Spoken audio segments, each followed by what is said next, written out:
Right, for your double dip single leg hip thrust, it is ideal if you do this off a stable surface. So it would be better if you use the edge of the bed or the end of the sofa, obviously something that's not too high. You can use your ball. I'm going to demonstrate on the ball, but just bear in mind that it provides a much higher level of instability and there's a lot more work that needs to be done to stay on it. So if you have something more stable you can work off, please do.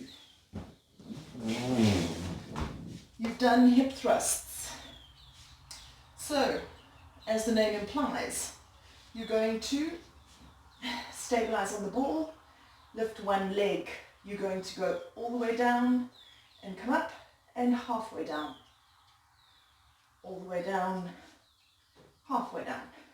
Okay, then you'll change legs, all the way down, halfway down, all the way down, halfway down.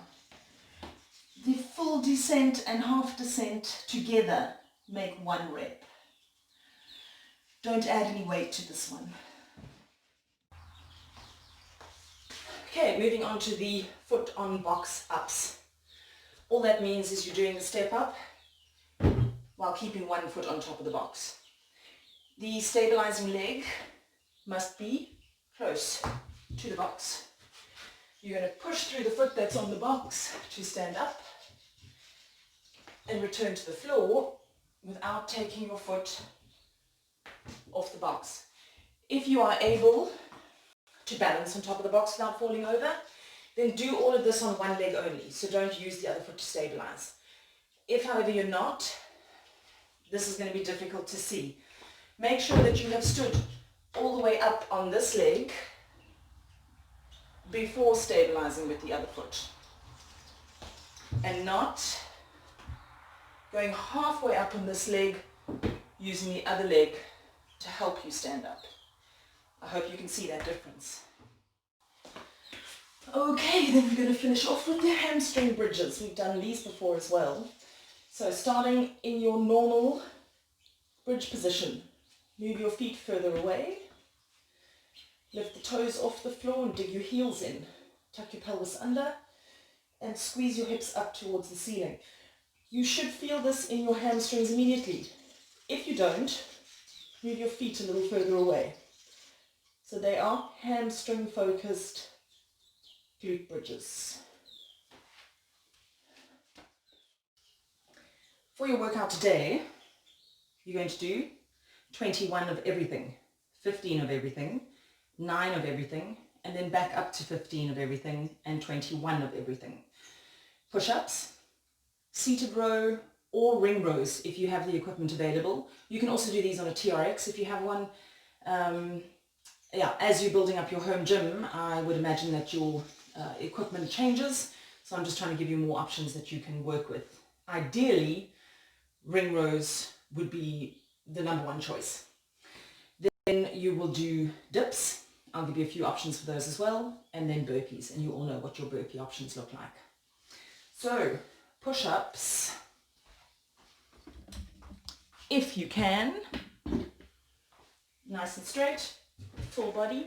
The one thing I want to point out here is to keep your shoulders above your wrists when you're doing a push-up. So I see a lot of people starting their push-up here, okay, when you should be there.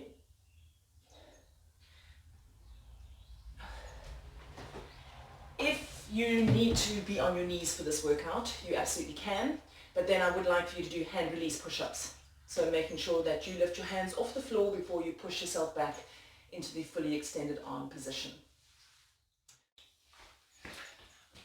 For your seated row, you can either double up a pull-up band, or you can use your normal resistance bands, pop it around the bridge and the ball of your foot, making sure that it's equal length in each arm, sitting nice and tall on your sit bones, pulling your hands in towards your rib cage.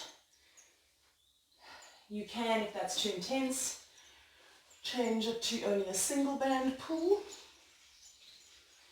And also don't forget to keep your elbows nice and tight into the body, so you're not pulling here.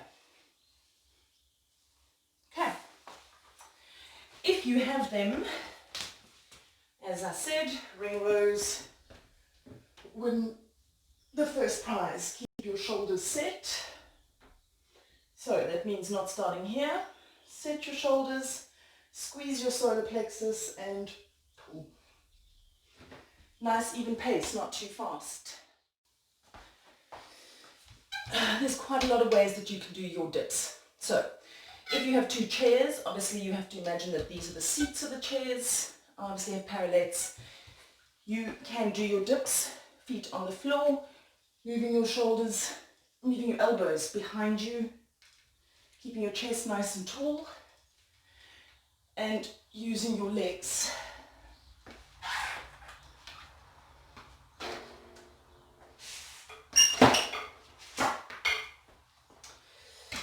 If you're feeling super strength and super charged, you can dip. And of course, off the edge of the box, the bed, the chair, the sofa, whatever you may have.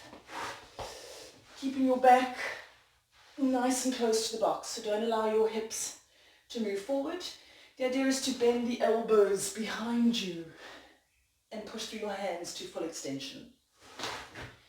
Keep your chest open and your shoulders back.